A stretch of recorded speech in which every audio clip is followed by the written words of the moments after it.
എല്ലാവർക്കും നമസ്കാരം. Master K അക്കാദമിയുടെ പുതിയൊരു വീഡിയോ ക്ലാസ്സിലേക്ക് സ്വാഗതം. ഞാൻ അനുഷർ തിരുനാഗപ്പള്ളി. അപ്പൊ നമ്മൾ ഇന്നത്തെ ക്ലാസ്സിൽ കഴിഞ്ഞ ക്ലാസ്സിൽ ചർച്ച ചെയ്തതിന്റെ ബാക്കിയായിട്ടുള്ള ആനുകാലിക വിവരങ്ങളാണ് ചർച്ച ചെയ്യുന്നത്. നമുക്ക് നേരെ ക്ലാസ്സിലേക്ക് കിടക്കാം. ആദ്യം നമ്മൾ പറയുന്നത് 2023 പ്രധാനപ്പെട്ട സാഹിത്യ പുരസ്കാര ജേതാക്കളെ പറ്റിയാണ്. 2023 പ്രധാന സാഹിത്യ പുരസ്കാര ജേതാക്കൾ. ഒന്നാമത്തത് എഴുത്തച്ഛൻ പുരസ്കാരം. 2023 എഴുത്തച്ഛൻ പുരസ്കാരത്തിന് അർഹനായ വ്യക്തി ആരാണ്? S K വസന്തനാണ്. 2023 എഴുത്തച്ഛൻ പുരസ്കാരം ലഭിച്ചത് ആർക്കാണ്? എസ് കെ വസന്തനാണ്. അങ്ങനെയെങ്കിൽ പ്രഥമ എഴുത്തച്ഛൻ പുരസ്കാരം ലഭിച്ച വ്യക്തി ആരാണ്? ആദ്യമായിട്ട് എഴുത്തച്ഛൻ പുരസ്കാരം ലഭിച്ചത് ആർക്കാണ്? അത് ശൂരനാട് കുഞ്ഞൻ പിള്ളയ്ക്കാണ്. ആർക്കാണ്? ശൂരനാട് കുഞ്ഞൻ പിള്ള.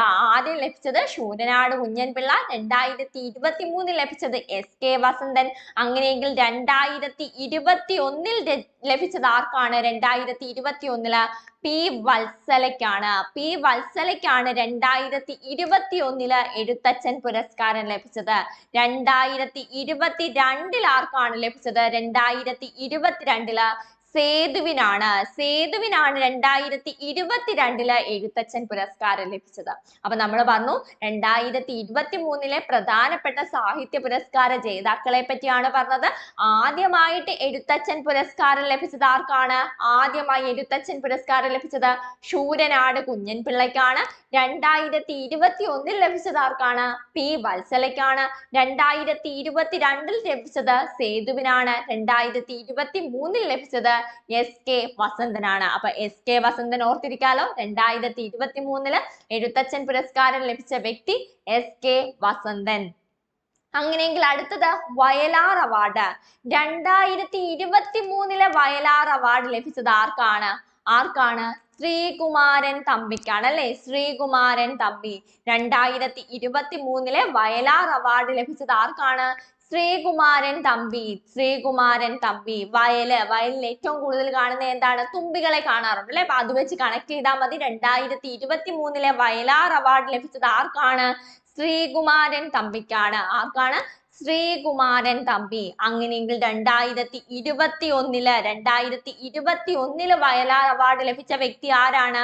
ബെന്യാമിനാണ്. 2021 ലഭിച്ചത് ആർക്കാണ്? ബെന്യാമിനാണ്. ഏത് കൃതിക്കായിരുന്നു?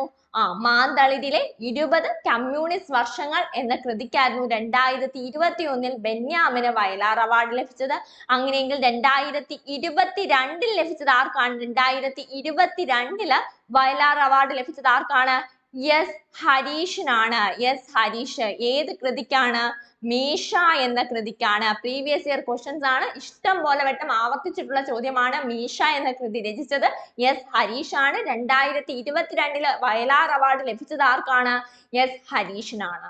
ക്ലിയർ ആയോ? അപ്പൊ 2021 ആർക്കാണ്? ബെന്യാമിൻ. 2022 ആർക്കാണ്? എസ് ഹരീഷിനാണ്. 2023 ശ്രീകുമാരൻ തമ്പിക്കാണ്. 2023 ശ്രീകുമാരൻ തമ്പി. അങ്ങനെയെങ്കിൽ അടുത്തത് നോക്കാം നമുക്ക്. 2023 ഓടക്കുഴൽ അവാർഡ്. ഓർക്കാൻ എളുപ്പം. എപ്പോഴും ഓടക്കുഴൽ കയ്യിൽ പിടിച്ചോണ്ടിരിക്കുന്ന ആരാണ്? നമ്മുടെ കുഞ്ഞിക്കണ്ണനാണ് അല്ലെ? അല്ലെങ്കിൽ കൃഷ്ണനാണ്. അപ്പം 2023 ഓടക്കുഴൽ അവാർഡ് ആർക്കാണ് ലഭിച്ചത്? P N Gopi Krishnan. P N Gopi Krishnan. 2023 Odakkuzhal award ജേതാവ് ആരാണ്? പി എൻ ഗോപി കൃഷ്ണനാണ്. P N Gopi Krishnan. അപ്പോൾ 2021 ഓടക്കുഴൽ അവാർഡ് ലഭിച്ചത് ആർക്കാണ്? സാറ ജോസഫിനാണ്. സാറ ജോസഫിനാണ് 2021 ഓടക്കുഴൽ അവാർഡ് ലഭിച്ച വ്യക്തി ആരാണെന്ന് ചോദിച്ചാൽ സാറ ജോസഫ് ആണ്. സാറ ജോസഫ്. ഏത് കൃതിക്കാണ്? ബുധിനി എന്ന കൃതിക്കാണ്. ബുധിനി എന്ന കൃതിക്കാണ് സാറ ജോസഫിന് 2021 ഓടക്കുഴൽ അവാർഡ് ലഭിച്ചത്. 2022 ആർക്കാണ് ലഭിച്ചത്? 2022 അംബികാസുധൻ മങ്ങാടിനാണ്. അംബികാസുധൻ മങ്ങാടിനാണ് 2022 അംബികാസുധൻ മങ്ങാടിനാണ് 2022 ഓടക്കുഴൽ അവാർഡ് ലഭിച്ചത്. അപ്പൊ ക്ലിയർ ആയോ? ക്ലിയർ ആയി. അങ്ങനെയെങ്കിൽ ഞാൻ ചോദിക്കട്ടെ, 2021 എഴുത്തച്ഛൻ പുരസ്കാരം ലഭിച്ച വ്യക്തി ആരാണ്? 2021 പി വത്സലയാണ്. 2021 എഴുത്തച്ഛൻ പുരസ്കാരം ലഭിച്ചത് പി വത്സല. 2023 ലഭിച്ചത് ആർക്കാണ്? വസന്തൻ അല്ലെ, SK വസന്തനാണ്. 2023 ഓടക്കുഴൽ അവാർഡ് ലഭിച്ചത് ആർക്കാണ്? PN Gopikrishnan. PN Gopikrishnan. Vayalar award ലഭിച്ചത് ആർക്കാണ്? 2023 വയലാർ അവാർഡ് ലഭിച്ചത് ആർക്കാണ്? ശ്രീകുമാരൻ തമ്പിക്കാണ്. അങ്ങനെയെങ്കിൽ ഒന്നുകൂടുണ്ട്, 2023 മാതൃഭൂമി അവാർഡ് ലഭിച്ചത് ആർക്കാണ്? സക്കറിയയ്ക്കാണ്. 2023 മാതൃഭൂമി അവാർഡ് ലഭിച്ചത് ആർക്കാണെന്ന് ചോദിച്ചാൽ അത് സക്കറിയയ്ക്കാണ്. 2023 മാതൃഭൂമി അവാർഡ് ലഭിച്ചത് സക്കറിയയ്ക്കാണ്. പഠിച്ചങ്ങ് പൊയ്ക്കോണേ. അപ്പൊ അത് ക്ലിയർ ആയല്ലോ. അങ്ങനെയെങ്കിൽ നമ്മൾ പറഞ്ഞ കാര്യങ്ങൾ തന്നെയാണ്. 2023 എഴുത്തച്ഛൻ പുരസ്കാരം, SK Vasanthan, Vayalar award, Sreekumaran Thampi. 2023 Odakkuzhal award, PN Gopikrishnan. 2023 Mathrubhumi സാഹിത്യ പുരസ്കാരം സക്കറിയ. ക്ലിയർ ആയല്ലോ. അങ്ങനെയെങ്കിൽ നമുക്ക് അടുത്തതിലേക്ക് പോവാം. 2022 കോമൺവെൽത്ത് ഗെയിംസിനെ സംബന്ധിച്ചുള്ള വിവരങ്ങളാണ് പറയുന്നത്. 2022 കോമൺവെൽത്ത് ഗെയിംസിനെ സംബന്ധിച്ചുള്ള വിവരങ്ങൾ. ഒന്നാം സ്ഥാനം ആർക്കായിരുന്നു? ഒന്നാം സ്ഥാനം ആർക്കായിരുന്നു? ഓസ്ട്രേലിയക്കായിരുന്നു. 2022 കോമൺവെൽത്ത് ഗെയിംസിൽ ഒന്നാം സ്ഥാനം ആർക്കായിരുന്നു? അങ്ങനെയെങ്കിൽ രണ്ടാം സ്ഥാനം ആർക്കാണ്? രണ്ടാം സ്ഥാനം ഇംഗ്ലണ്ടിനാണ്. രണ്ടാം സ്ഥാനം ആർക്കാണ്? ഇംഗ്ലണ്ടിനാണ്. രണ്ടാം സ്ഥാനം ഇംഗ്ലണ്ട്. മൂന്നാം സ്ഥാനം ആർക്കാണ്? കാനഡയ്ക്കാണ്. അപ്പം 3 സ്ഥാനങ്ങൾ ആദ്യം ഒന്ന് പഠിക്കുക. 2022 കോമൺവെൽത്ത് ഗെയിംസിൽ ഒന്നാം സ്ഥാനം ആർക്കായിരുന്നു? ഓസ്ട്രേലിയക്കായിരുന്നു. രണ്ടാം സ്ഥാനം ആർക്കായിരുന്നു? ഇംഗ്ലണ്ടിനായിരുന്നു. മൂന്നാം സ്ഥാനം ആർക്കായിരുന്നു? കാനഡയ്ക്കായിരുന്നു. അപ്പൊ നാലാം സ്ഥാനം ആർക്കാണ്? ഇന്ത്യക്കാണ്. നാലാം സ്ഥാനം ലഭിച്ചത് ആർക്കാണ്? ഇന്ത്യക്കാണ്. ഇന്ത്യക്ക് എത്ര മെഡലുകളാണ് ലഭിച്ചത്? 61 മെഡലുകളാണ് ഇന്ത്യക്ക് ലഭിച്ചത്. 22 സ്വർണം, 16 വെള്ളി, 23 വെങ്കലം. 22 സ്വർണവും 16 വെള്ളി മെഡലും 23 വെങ്കലം മെഡലുമാണ് ഇന്ത്യക്ക് ലഭിച്ചത്. 2022 കോമൺവെൽത്ത് ഗെയിംസിൽ ഇന്ത്യയുടെ സ്ഥാനം എത്രാമതാണെന്ന് ചോദിച്ചാൽ 4ാമത്തെ സ്ഥാനമാണ്. ഒന്നാം സ്ഥാനം മറക്കരുത്, ഓസ്ട്രേലിയ. രണ്ടാം സ്ഥാനം ഇംഗ്ലണ്ട്. മൂന്നാം സ്ഥാനം കാനഡ. പഠിച്ചല്ലോ. അങ്ങനെയെങ്കിൽ അടുത്തത് നോക്കി. 2 കൈകളുമില്ലാത്ത ഡ്രൈവിംഗ് ടെസ്റ്റ് പാസ്സാവുകയും മോട്ടോർ വാഹന വകുപ്പിന്റെ ഡ്രൈവിംഗ് ലൈസൻസ് സ്വന്തമാക്കുകയും ചെയ്ത വ്യക്തി. 2 കൈകളും ഇല്ലാതെ ഡ്രൈവിംഗ് ടെസ്റ്റ് പാസ്സാകുകയും മോട്ടോർ വാഹന വകുപ്പിന്റെ ഡ്രൈവിംഗ് ലൈസൻസ് സ്വന്തമാക്കുകയും ചെയ്ത വ്യക്തി ആരാണ്? Option A Jilumol, option B Archana CS, option C Seetha Prasad, option D Manjush Mani. ആരാണ്? ജിലുമോൾ ആണ് അല്ലെ. ഓപ്ഷൻ എ ജിലുമോൾ ആണ് ശരിയായിട്ടുള്ള ഉത്തരം. 2 കൈകളുമില്ലാതെ ഡ്രൈവിംഗ് ടെസ്റ്റ് പാസ്സാവുകയും മോട്ടോർ വാഹന വകുപ്പിന്റെ ഡ്രൈവിംഗ് ലൈസൻസ് കിട്ടുകയും ചെയ്ത വ്യക്തി ആരാണെന്ന് ചോദിച്ചാൽ അത് ജിലുമോൾ ആണ്. ഇടുക്കി സ്വദേശിനിയാണ് ജിലുമോൾ. ഏഷ്യ, ആഫ്രിക്ക, ഓസ്ട്രേലിയ എന്നീ ഭൂഖണ്ഡങ്ങളിൽ ഇപ്രകാരം ലൈസൻസ് ലഭിക്കുന്ന ആദ്യ വ്യക്തി ആരാണെന്ന് ചോദിച്ചാൽ അത് ജിലുമോൾ ആണ്. ഏഷ്യ, ആഫ്രിക്ക, ഓസ്ട്രേലിയ എന്നീ ഭൂഖണ്ഡങ്ങളിൽ ഇപ്രകാരം ഡ്രൈവിംഗ് ലൈസൻസ് ലഭിക്കുന്ന ആദ്യത്തെ വ്യക്തി ആരാണ്? ജിലുമോൾ ആണ്. ഇടുക്കി സ്വദേശിനിയാണ്. അടുത്ത ചോദ്യം. ഇന്ത്യ S-400 പ്രതിരോധ മിസൈൽ വാങ്ങിയത് ഏത് രാജ്യത്ത് നിന്നാണ്? ഇന്ത്യ S-400 പ്രതിരോധ മിസൈൽ വാങ്ങിയത് ഏത് രാജ്യത്ത് നിന്നാണ്? Option A France, option B USA, option C Russia, option D Sweden. ഏത് രാജ്യത്ത് നിന്നാണ്? ഓപ്ഷൻ സി റഷ്യയാണ് ശരിയായിട്ടുള്ള ഉത്തരം. കഴിഞ്ഞ ക്ലാസ്സിൽ നമ്മൾ റഷ്യയെ പറ്റി ഒരു കറണ്ട് അഫയേഴ്സ് പറഞ്ഞായിരുന്നു. എന്തായിരുന്നു? വിനാശകരമായ ആണവായുധങ്ങൾ ബഹിരാകാശത്ത് വിന്യസിപ്പിക്കുന്നത് തടയണമെന്ന പ്രമേയം അവതരിപ്പിച്ചത് അല്ലെങ്കിൽ ആവശ്യപ്പെട്ടുകൊണ്ട് UN പ്രമേയം നടത്തിയത് ആരാണ്? അത് റഷ്യയാണ്. ആ പ്രമേയം അവതരിപ്പിച്ചത് ആരായിരുന്നു? ജപ്പാനും US-ഉം ചേർന്നായിരുന്നു നമ്മളെന്ന് പറഞ്ഞു. അപ്പൊ റഷ്യയെ പറ്റി രണ്ടാമത്തെയാണ് നമ്മൾ പറഞ്ഞിരുന്നത്. ഇന്ത്യ S-400 പ്രതിരോധ മിസൈൽ വാങ്ങിയത് ഏത് രാജ്യത്തു നിന്നാണ്? അത് റഷ്യയിൽ നിന്നാണെന്ന് ഓർത്തിരിക്കുക. ഇന്ത്യയുടെ ആദ്യ S-400 പ്രതിരോധ മിസൈൽ സംവിധാനം വിന്യസിപ്പിച്ചത് പഞ്ചാബ് അതിർത്തിയിലാണ്. ഇത് ആദ്യം വിന്യസിപ്പിച്ചത് S-400 എന്ന പ്രതിരോധ മിസൈൽ വിന്യസിപ്പിച്ചത് എവിടാണ്? പഞ്ചാബ് അതിർത്തിയിലാണ്. അത് ഇന്ത്യ വാങ്ങിയത് എവിടെ നിന്നാണ്? റഷ്യയിൽ നിന്നാണ്. നാണൂർ 400 കിലോമീറ്റർ 400 കിലോമീറ്റർ വരെ വ്യോമാക്രമണ ഭീഷണി നേരിടാൻ ശേഷിയുള്ള പ്രതിരോധ മിസൈലാണ് S-400. നമുക്കറിയാം പ്രസ്താവന ചോദ്യങ്ങൾ ഇമ്പോർട്ടന്റ് ആണ്, പ്രസ്താവനയായിട്ട് വരാവുന്ന കാര്യമാണ്. 400 കിലോമീറ്റർ വരെ വ്യോമാക്രമണ ഭീഷണി നേരിടാൻ ശേഷിയുള്ള പ്രതിരോധ മിസൈൽ ഏതാണ്? അത് S-400 ആണെന്ന് ഓർത്തിരിക്കാം. ക്ലിയർ ആയല്ലോ? അങ്ങനെയെങ്കിൽ അടുത്തതിലേക്ക് പോകാം. ഹിന്ദു ആക്ട്. എന്താണ് ഹിന്ദു ആക്ട് എന്നത്? ഹിന്ദു ആക്ട് പ്രകാരം അസാധുവായ ബന്ധത്തിൽ ജനിച്ച കുട്ടിക്ക് മാതാപിതാക്കളുടെ പൂർവിക സ്വത്ത് അവകാശമാക്കാം. ക്ലിയർ ആയോ? ഹിന്ദു ആക്ട് പ്രകാരം അസാധുവായ ബന്ധത്തിൽ ജനിച്ച കുട്ടിക്ക് മാതാപിതാക്കളുടെ പൂർവികരുടെ സ്വത്ത് എന്ത് ചെയ്യാൻ പറ്റും? അവകാശമാക്കാൻ സാധിക്കും.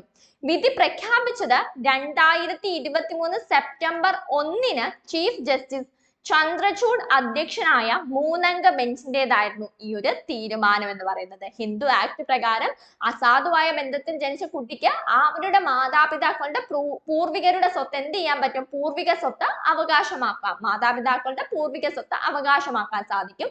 ഇത് പ്രഖ്യാപിച്ചത് 2023 സെപ്റ്റംബർ 1 ചന്ദ്രചൂഡ് അധ്യക്ഷനായ 3-അംഗ ബെഞ്ചിന്റെ ആയിരുന്നു ഈ ഒരു തീരുമാനം. എന്താണ് പറയുന്നത്? അസാധുവായ വിവാഹത്തിൽ ജനിച്ച കുട്ടിക്ക് മാതാപിതാക്കളുടെ ഓഹരി എന്ന് വെച്ചാൽ ആ ഒരു സംയുക്ത കുടുംബത്തിന്റെ സ്വത്ത് അവകാശമാക്കാമെന്നാണ് സുപ്രീം കോടതി വിധിച്ചത്. എന്നാൽ അത്തരം ഒരു കുട്ടിക്ക് കുടുംബത്തിലെ മറ്റേതെങ്കിലും ഒരു വ്യക്തിയുടേതായ അല്ലെങ്കിൽ അതിന്മേൽ എന്തായിരിക്കില്ല? അവകാശം ഉണ്ടായിരിക്കില്ല. ഒരു കുടുംബം എടുക്കുകയാണെങ്കിൽ ആ കുടുംബത്തിലെ ആ കുട്ടിയുടെ അച്ഛന്റെയും അമ്മയുടെയും സ്വത്തിന് ആ കുട്ടിക്ക് അവകാശമുണ്ട്. പക്ഷെ മറ്റുള്ളവരുടെ ഉണ്ടോ? ഇല്ല. അച്ഛന്റെയും അമ്മയുടെയും പൂർവിക സ്വത്ത് മാത്രമേ ആ കുട്ടിക്ക് അവകാശമുള്ളൂ. അങ്ങനെ അവകാശമുണ്ട് എന്ന് പറയുന്നതാണ് ഹിന്ദു ആക്ട്. ക്ലിയർ ആയല്ലോ? അങ്ങനെയെങ്കിൽ നമുക്ക് അടുത്തതിലേക്ക് കടക്കാം. അടുത്ത ചോദ്യം, കേരളത്തിൽ ആദ്യമായി ഉഷ്ണതരംഗം പ്രഖ്യാപിച്ച ജില്ല?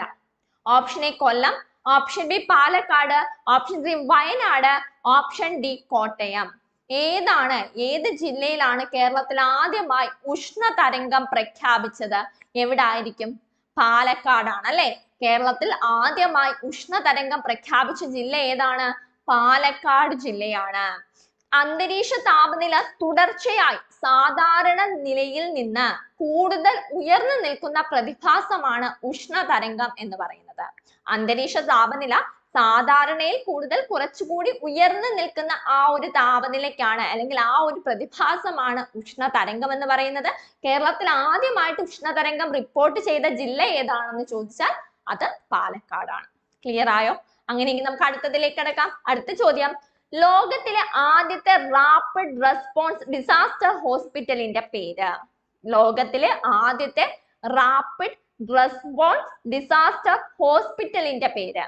Option A health care, option B Ayushman Bharat, option C സ്വാസ്ഥ്യരത്, ഓപ്ഷൻ ഡി ആരോഗ്യ മൈത്രി. ഓടിക്കേറി കടുങ്കട്ടിയുള്ള വാക്കുകളൊന്നും കറപ്പിക്കാൻ നിൽക്കരുത്. ലോകത്തിലെ ആദ്യത്തെ റാപ്പിഡ് റെസ്പോൺസ് ഡിസാസ്റ്റർ ഹോസ്പിറ്റലിന്റെ പേരെന്താണ്?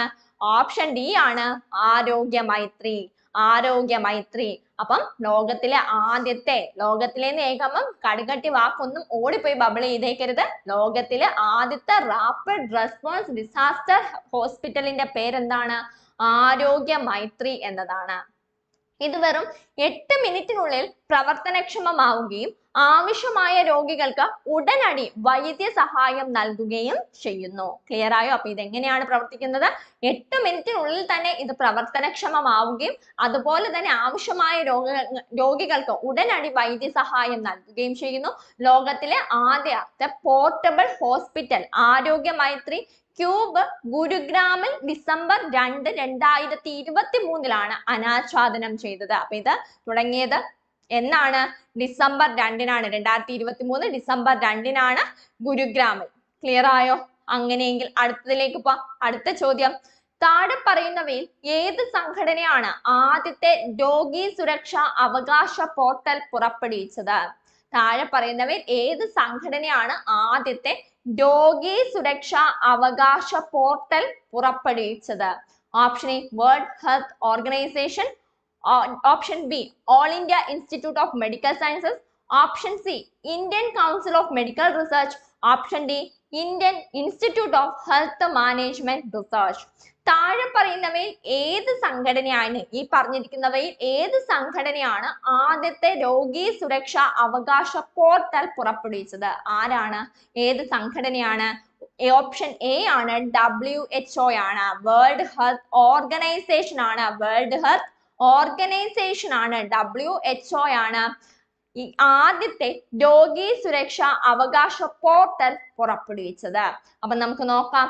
WHO 2023 സെപ്റ്റംബർ 12, 13 തീയതികളിൽ നടന്ന WHO കോൺഫറൻസിലാണ് ഈ ഒരു ചാർട്ടർ പ്രഖ്യാപിച്ചത്. അപ്പൊ ഈ ഒരു ചാർട്ടർ പ്രഖ്യാപിച്ചത് എന്നാ 2023 സെപ്റ്റംബർ 12, 13 തീയതികളിൽ നടന്ന WHO കോൺഫറൻസിലാണ്.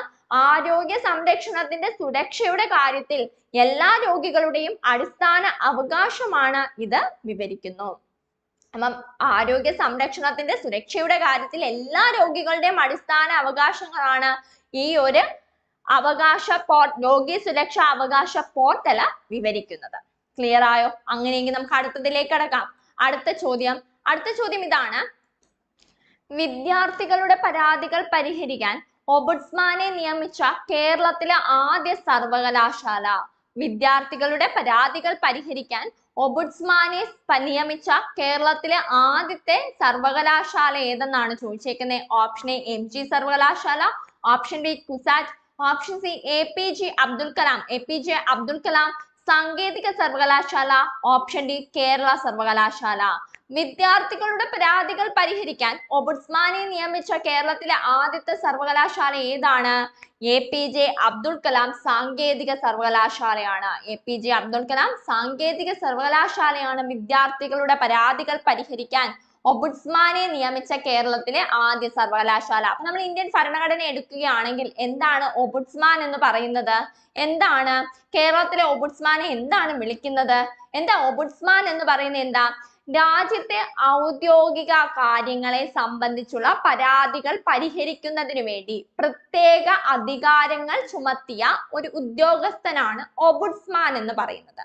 ഒബുഡ്സ്മാനെ കേരളത്തിൽ വിളിക്കുന്നത് എന്താ? ലോക്പാൽ അല്ലെങ്കിൽ ലോകായുക്ത എന്ന് വിളിക്കുന്നു. ഈ ഒബുഡ്സ്മാൻ എന്ന ആശയം ആദ്യമായിട്ട് നിലവിൽ വന്ന എവിടെയാണ്? സ്വീഡനിലാണ് കേട്ടോ. സ്വീഡനിലാണ് ഒബുഡ്സ്മാൻ എന്ന ആശയം ആദ്യമായിട്ട് നിലവിൽ വന്നത്. ഇത്രയും കാര്യങ്ങളൊക്കെയാണോ? അപ്പം ഒബുഡ്സ്മാൻ എന്ന ആശയം ആദ്യമായി നിലവിൽ വന്ന ആദ്യത്തെ കോമൺവെൽത്ത് രാജ്യം ഏതാണെന്ന് ചോദിച്ചാൽ അത് ന്യൂസിലാൻഡ് ആണ്. ഇത്രയും കാര്യങ്ങൾ ക്ലിയർ ആയ? അപ്പൊ ഒബുഡ്സ്മാൻ എന്താണെന്നാ പറഞ്ഞേ? രാജ്യത്തെ ഔദ്യോഗിക കാര്യങ്ങളെ സംബന്ധിച്ച പരാതികൾ പരിഹരിക്കുന്നതിന് വേണ്ടി നിയമിക്കുന്ന പ്രത്യേക അധികാരങ്ങൾ നൽകി ചുമതലപ്പെടുത്തുന്ന ഒരു ഉദ്യോഗസ്ഥനാണ് ഓംബുഡ്സ്മാൻ എന്ന് പറയുന്നത്. അപ്പൊ ഇവിടെ നമ്മളോട് ചോദിച്ചേക്കുന്നത് വിദ്യാർത്ഥികളുടെ പരാതികൾ പരിഹരിക്കുന്നതിന് അല്ലെങ്കിൽ അതിനു വേണ്ടി ഓംബുഡ്സ്മാനെ നിയമിച്ച ആദ്യത്തെ സർവകലാശാല ഏതാണെന്നാ? കേരളത്തിലെ ആദ്യത്തെ സർവകലാശാല ഏതാണ്? APJ അബ്ദുൽ കലാം സാങ്കേതിക സർവകലാശാലയാണ്. APJ അബ്ദുൽ കലാം സാങ്കേതിക സർവകലാശാല KTU സ്ഥാപിതമായ വർഷം 2014. 2014 APJ അബ്ദുൽ കലാം സാങ്കേതിക സർവകലാശാല നിലവിൽ വരുന്നത്.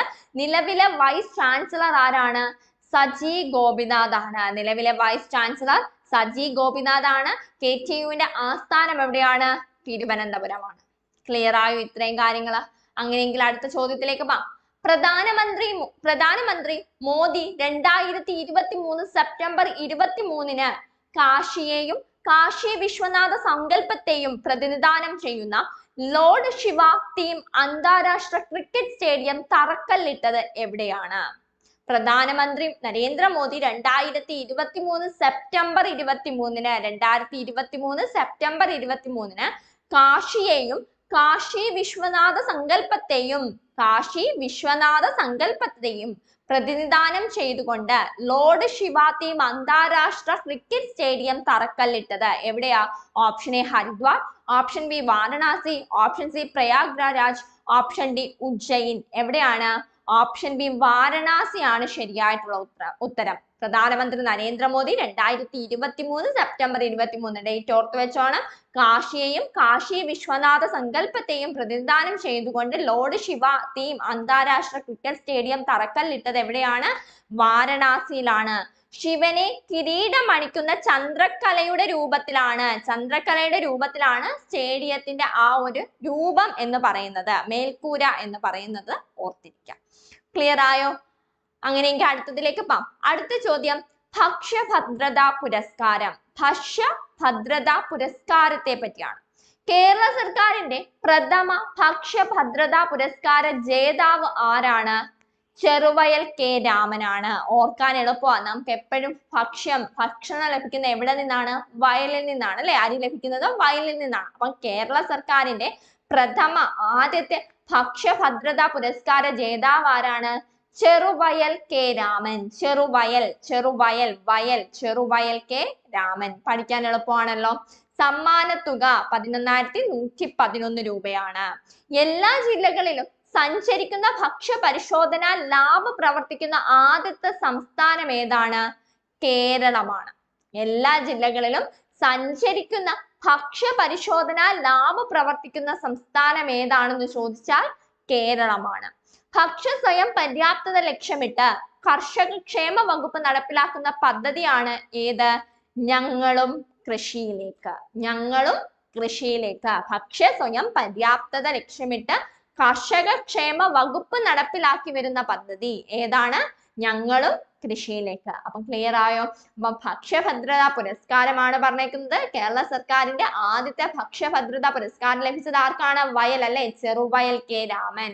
എല്ലാ ജില്ലകളിലും സഞ്ചരിക്കുന്ന ഭക്ഷ്യപരിശോധന ലാബ് പ്രവർത്തിക്കുന്ന ആദ്യത്തെ സംസ്ഥാനം ഏതാണ്?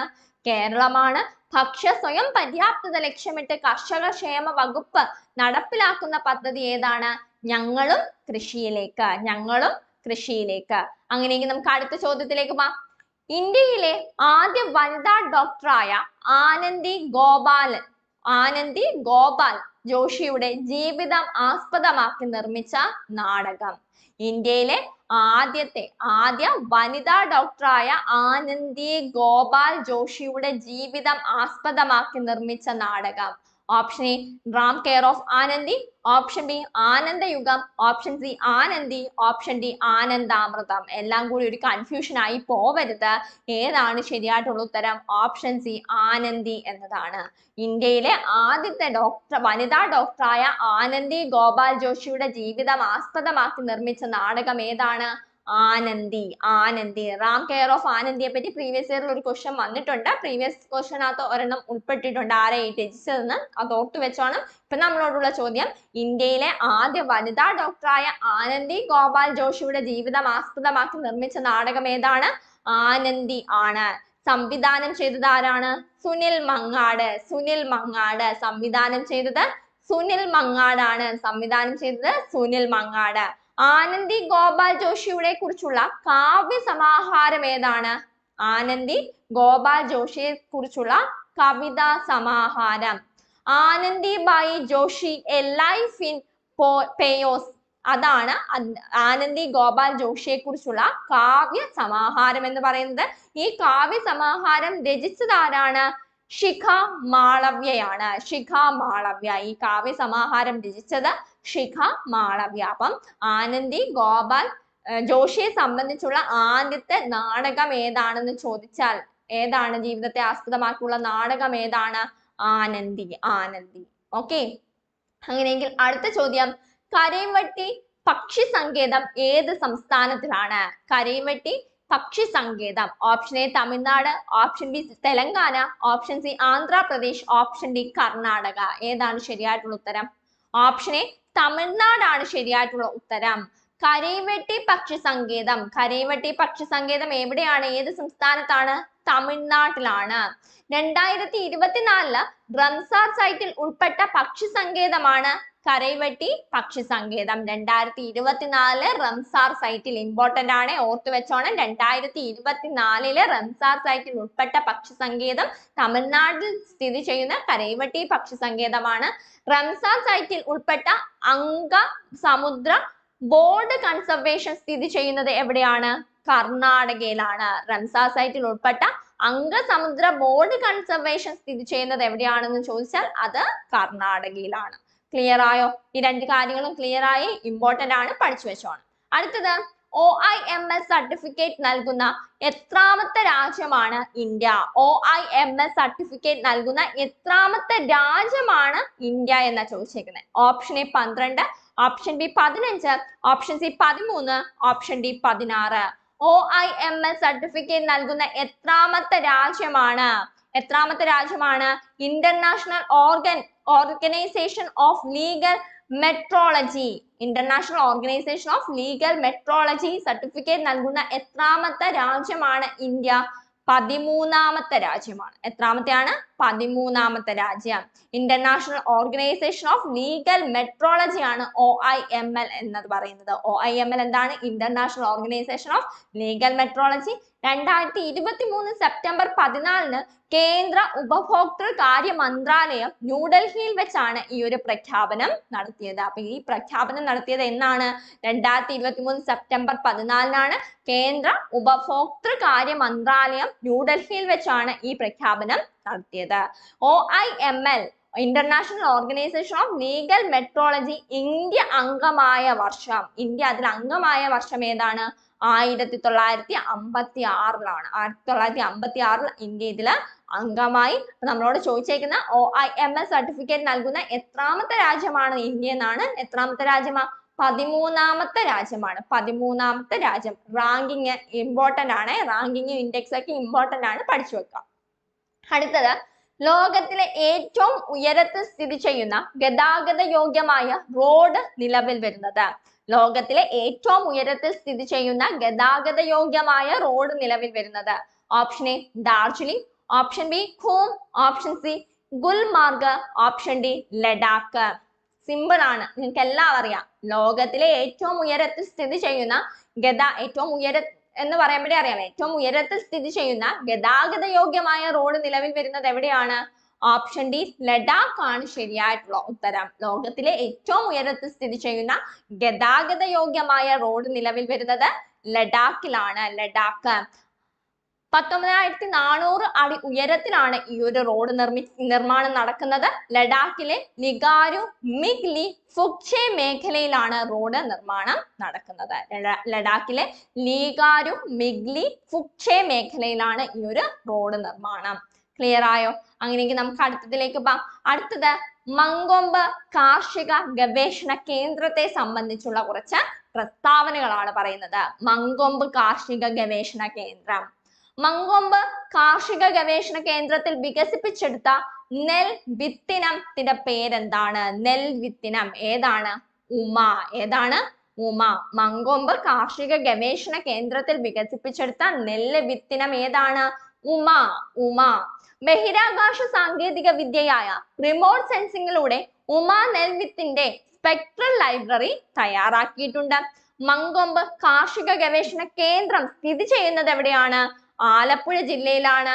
സ്ഥാപിതമായത് ഏത് വർഷമാണ്? 1940ലാണ്. 4 കാര്യങ്ങളെ പറഞ്ഞുള്ളൂ. മങ്കൊമ്പ് കാർഷിക ഗവേഷണ കേന്ദ്രം നിലവിൽ വന്നത് 1940. ഏത് ജില്ലയിലാണ് സ്ഥിതി ചെയ്യുന്നത്? ആലപ്പുഴ ജില്ലയിലാണ്. മങ്കൊമ്പ് കാർഷിക ഗവേഷണ കേന്ദ്രത്തില് വികസിപ്പിച്ചെടുത്ത നെൽ വിത്തിനത്തിന്റെ പേരെന്താണ്? ഉമ എന്നതാണ്. അതേപോലെ തന്നെ ബഹിരാകാശ സാങ്കേതിക വിദ്യയായ റിമോട്ട് സെൻസിംഗിലൂടെ നെൽവിത്തിന്റെ സ്പെക്ട്രൽ ലൈബ്രറി തയ്യാറാക്കിയിട്ടുള്ളത് ഏത് നെൽവിത്തിനത്തിന്റെയാണ്? ഉമ എന്ന നെൽവിത്തിനത്തിന്റെയാണ്. ക്ലിയർ ആയോ? അപ്പൊ മങ്കൊമ്പ് ഗവേഷണ കേന്ദ്രം ക്ലിയർ ആയല്ലോ. അങ്ങനെയെങ്കിൽ നമുക്ക് അടുത്ത ചോദ്യത്തിലേക്ക് പോകാം. അടുത്ത ചോദ്യം, ലോക ആന്റി മൈക്രോബിയൽ റെസിഡൻസ് AMR ബോധവൽക്കരണ വാരമായി ആചരിക്കുന്നത്. ലോക ആന്റി മൈക്രോബിയൽ റെസിസ്റ്റൻസ് ബോധവൽക്കരണ വാരമായി ആചരിക്കുന്നത് എന്നാണ്? ഓപ്ഷൻ എ ജനുവരി 17 മുതൽ 23 വരെ, option B August 20 to 26, option C November 18 to 24, option D March 24 to 30. ലോക ആന്റി മൈക്രോബിയൽ റെസിസ്റ്റൻസ് ബോധവൽക്കരണ വാരമായി ആചരിക്കുന്നത്, AMR വാരമായി ആചരിക്കുന്നത് എന്നാണ്? നവംബർ 18 മുതൽ 24 വരെയാണ്. നവംബർ 18 മുതൽ 24 വരെ. നവംബർ 18 മുതൽ 24 വരെയാണ് ലോക ആന്റി മൈക്രോബിയൽ റെസിസ്റ്റൻസ് വാരമായിട്ട് ആചരിക്കുന്നത്? ക്ലിയർ ആയിട്ട് ഓർത്തു വെച്ചോണം. നവംബർ 18 to 24 ലോകാരോഗ്യ സംഘടനയുടെ നേതൃത്വത്തിലാണ് AMR ബോധവൽക്കരണ വാരം ആചരിക്കുന്നത്. World awareness week, world AMR awareness week, world AMR awareness week ആചരിക്കുന്നത് ആരുടെ നേതൃത്വത്തിലാണ്? ലോകാരോഗ്യ സംഘടനയുടെ, വേൾഡ് ഹെൽത്ത് ഓർഗനൈസേഷന്റെ നേതൃത്വത്തിലാണ്. 2023 WAAW പ്രമേയം അല്ലെങ്കിൽ വേൾഡ് AMR അവയർനെസ് വീക്കിന്റെ പ്രമേയം WAAW എന്താണ്? World awareness AMR week. Okay, അല്ലെങ്കിൽ വേൾഡ് AMR അവയർനെസ് വീക്കിന്റെ പ്രമേയം എന്താണ്? Preventing antimicrobial resistance together. Preventing antimicrobial resistance together എന്നതാണ്. അപ്പൊ 2023 പ്രമേയവും ഒന്ന് ഓർത്തിരുന്നോണേ. ഇത് ആചരിക്കുന്ന വാരം എന്നാണ്? നവംബർ 18 മുതൽ 24 വരെയാണ്. 2023 ഇതിന്റെ പ്രമേയം എന്തായിരുന്നു? പ്രിവെന്റിംഗ് ആന്റിമൈക്രോബിയൽ റെസിസ്റ്റൻസ് ടുഗദർ എന്നതാണ്. ക്ലിയർ ആയല്ലോ? എന്നാൽ അടുത്ത ചോദ്യം, 2023 വേൾഡ് ഫംഗൽ ഇൻഡെക്സിൽ ഇന്ത്യയുടെ സ്ഥാനം. ഞാൻ പറഞ്ഞു ഇൻഡെക്സും റാങ്കിങ്ങും ഒക്കെ ഇമ്പോർട്ടന്റ് ആണ്. അപ്പൊ 2023 വേൾഡ് ഫംഗൽ ഇൻഡെക്സില് ഇന്ത്യയുടെ സ്ഥാനം എത്രാമതാ? Option A 43, option B 78, option C 123, option D 111. 2023 world fungal ഇൻഡെക്സിൽ ഇന്ത്യയുടെ സ്ഥാനം എത്രാമതാണ്? 43 ആണോ, 78 ആണോ, 123 ആണോ, 111 ആണോ? ഓപ്ഷൻ ഡി 111 ആണ് ശരിയായിട്ടുള്ള ഉത്തരം. 2023 വേൾഡ് ഫംഗൽ ഇൻഡെക്സിൽ ഇന്ത്യയുടെ സ്ഥാനം 111ാമതാണ്. ഒന്നാം സ്ഥാനം ഏതാണ്? ബെലാറസ് ആണ്. ബെലാറസ് യൂറോപ്പിലെ ഒരു രാജ്യമാണ്. ബെലാറസ് യൂറോപ്പ് എന്ന കൺട്രിയിലെ ഒരു രാജ്യമാണ് ഏത്? ബെലാറസ് എന്ന് പറയുന്നത്. കേട്ടോ, കൺട്രി ഇൻ യൂറോപ്പ്, രാജ്യമാണ്. യൂറോപ്പിലെ ഒരു രാജ്യമാണ് ഏത്? ബെലാറസ് എന്ന് പറയുന്നത്. അപ്പൊ നമ്മളോട് ഇവിടെ ചോദിച്ചിരിക്കുന്നത് 2023 വേൾഡ് ഫംഗൽ ഇൻഡെക്സ് ഇന്ത്യയുടെ സ്ഥാനം എത്ര? 111 ആണ്. ആദ്യത്തെ സ്ഥാനം ആർക്കായിരുന്നു? ആദ്യത്തെ സ്ഥാനം ബെലാറസിനാണ്. ബെലാറസ്. ഓക്കെ, അങ്ങനെയെങ്കിൽ അടുത്ത ചോദ്യം, PSLV C-53 വിക്ഷേപിച്ചത് എന്ന്? PSLV C-53 വിക്ഷേപിച്ചത് എന്ന്? Option A 2023 April 4, option B 2022 June 30, option C 2024 January 4, option D 2023 September 1. PSLV C-53 വിക്ഷേപിച്ചത് എന്നാണ് ഇത് വിക്ഷേപിച്ചത്? എല്ലാവർക്കും അറിയാം. എന്നാ? ഓപ്ഷൻ ബി ആണ് അല്ലെ. 2022 ജൂൺ 30 PSLV C-53 വിക്ഷേപിച്ചത് എന്നാണ്? 2022 ജൂൺ 30 വിക്ഷേപണ സ്ഥലം എവിടെയാണ്? Satish Dhawan space centre, Sriharikota. ശ്രീഹരിക്കോട്ടയിലെ സതീഷ് ധവാൻ സ്പേസ് സെന്ററിലാണ് വിക്ഷേപിച്ചത്. ന്യൂ സ്പേസ് ഇന്ത്യ ലിമിറ്റഡിന്റെ രണ്ടാമത്തെ സമ്പൂർണ്ണ വാണിജ്യ ദൗത്യമാണ് ഈ PSLV C-53 എന്ന് പറയുന്നത്. PSLV C-53 എന്താണ്? ന്യൂ സ്പേസ് ഇന്ത്യ ലിമിറ്റഡിന്റെ രണ്ടാമത്തെ സമ്പൂർണ്ണ വാണിജ്യ ദൗത്യം. എന്നാണ് വിക്ഷേപിച്ചത്? 2022 ജൂൺ 30 2022 ജൂൺ 30. ഓക്കെ ആണ്. അപ്പോൾ അടുത്ത ചോദ്യം, 2023 ലോക അത്ലറ്റിക് ചാമ്പ്യൻഷിപ്പിൽ എത്ര മീറ്റർ ദൂരം താണ്ടിയാണ് നീരജ് ചോപ്ര സ്വർണം നേടിയത്? എത്ര മീറ്റർ ദൂരം സഞ്ചരിച്ചാണ്? അപ്പൊ 2023 ലോക അത്ലറ്റിക് ചാമ്പ്യൻഷിപ്പില് എത്ര മീറ്റർ ദൂരം താണ്ടിയാണ് നീരജ് ചോപ്ര സ്വർണം നേടിയത്? എത്ര മീറ്റർ ആണ്? ഓപ്ഷൻ ഡി ആണ് ശരിയായിട്ടുള്ള ഉത്തരം. 88.17 മീറ്റർ. ഇങ്ങനെയും ഒരു ക്വസ്റ്റ്യൻ വരും. 2023 ലോക അത്ലറ്റിക് ചാമ്പ്യൻഷിപ്പിൽ എത്ര മീറ്റർ ദൂരം താണ്ടിയാണ് നീരജ് ചോപ്ര സ്വർണം നേടിയതെന്ന് ചോദിച്ചാൽ ഓപ്ഷൻ ഡി 88.17 മീറ്റർ ആണ് ശരിയായിട്ടുള്ള ഉത്തരം. ലോക അത്ലറ്റിക് ചാമ്പ്യൻഷിപ്പിൽ സ്വർണം നേടുന്ന ആദ്യ ഇന്ത്യൻ താരം ആരാണ്? നീരജ് ചോപ്രയാണ്. ലോക അത്ലറ്റിക് ചാമ്പ്യൻഷിപ്പിൽ സ്വർണം നേടുന്ന ആദ്യ വ്യക്തി ആരാണ്? നീരജ് ചോപ്രയാണ്. 2023 ലോക അത്ലറ്റിക് ചാമ്പ്യൻഷിപ്പിന്റെ വേദി ഏതായിരുന്നു? ബുഡാപെസ്റ്റ് ആണ്. ഹംഗറിയിലെ ബുഡാപെസ്റ്റ് ആയിരുന്നു 2023 ലോക അത്ലറ്റിക് ചാമ്പ്യൻഷിപ്പിന്റെ വേദി. അപ്പൊ നമ്മൾ എന്തൊക്കെയാ പറഞ്ഞേ? 3 കാര്യങ്ങളാ പറഞ്ഞേ. ലോക അത്ലറ്റിക് ചാമ്പ്യൻഷിപ്പിൽ സ്വർണം നേടുന്ന ആദ്യ ഇന്ത്യൻ താരം നീരജ് ചോപ്ര. 2023 ലോക അത്ലറ്റിക് ചാമ്പ്യൻഷിപ്പിൽ എത്ര മീറ്റർ ദൂരം താണ്ടിയാണ് നീരജ് ചോപ്ര സ്വർണം നേടിയത്? 88.17 മീറ്റർ താണ്ടിയാണ്. 2023 ലോക അത്ലറ്റിക് ചാമ്പ്യൻഷിപ്പിന്റെ വേദി ഏതായിരുന്നു? ഹംഗറിയിലെ ബുഡാപെസ്റ്റ് ആയിരുന്നു. ഹംഗറിയിലെ ബുഡാപെസ്റ്റ്. ക്ലിയർ ആയോ? അങ്ങനെയെങ്കിൽ അടുത്ത ചോദ്യത്തിലേക്ക് പോകാം. അടുത്ത ചോദ്യം, ഏറ്റവും കൂടുതൽ ഇലക്ട്രിക് ബസ്സുകൾ ഉള്ള ഇന്ത്യൻ നഗരം. ഏറ്റവും കൂടുതൽ ഇലക്ട്രിക് ബസ്സുകൾ ഉള്ള ഇന്ത്യൻ നഗരം. Option A Delhi, option B Hyderabad, option C Mumbai, option D Kolkata. ഏറ്റവും റഷ് എവിടെ ആയിരിക്കും? ഡൽഹിയാ. അങ്ങനെ ഒന്ന് കണക്ട് ചെയ്ത് പഠിച്ചാൽ മതി. ഏറ്റവും കൂടുതൽ ഇലക്ട്രിക് ബസ്സുകൾ ഉള്ള ഇന്ത്യൻ നഗരം ഏതാണ്? ഓപ്ഷൻ എ ഡൽഹിയാണ്. ഏറ്റവും കൂടുതൽ ഇലക്ട്രിക് ബസ്സുകൾ ഉള്ള ഇന്ത്യൻ നഗരം ഏതാണ്? ഡൽഹിയാണ്. ഏറ്റവും കൂടുതൽ ഇലക്ട്രിക് ബസ്സുകളുള്ള ലോകത്തിലെ 3ാമത്തെ നഗരവും ഏതാണ്? ഡൽഹിയാണ്. അപ്പൊ ലോകത്തിലെ 3ാമത്തെ നഗരവും ഡൽഹിയാണ്. ഇന്ത്യയിലെ ആദ്യത്തെ നഗരവും ഏതാണ്? ഡൽഹിയാണ്. അപ്പൊ ഏറ്റവും കൂടുതൽ ഇലക്ട്രിക് ബസ്സുകളുള്ള നഗരം ഏതാണെന്ന് ചോദിച്ചാൽ ഇന്ത്യയിലെ നഗരം ഏതാണ്? ഡൽഹിയാണ്. ലോകത്തിലെ 3ാമത്തെ നഗരം ഏതാണ്? അതും ഡൽഹിയാണ്. ഓക്കെ ആണല്ലോ. അപ്പം ഇത്രയും കാര്യങ്ങളാണ് നമുക്ക് ഇന്നത്തെ ക്ലാസ്സിൽ ചർച്ച ചെയ്യാനുള്ളത്. എല്ലാവരും നന്നായിട്ട് പഠിക്കാം, ഹാർഡ് വർക്ക് ചെയ്യാം. എല്ലാവർക്കും വിജയാശംസകൾ നേരുന്നു. നമുക്ക് അടുത്ത ക്ലാസ്സിൽ കാണാം. Okay, thank you.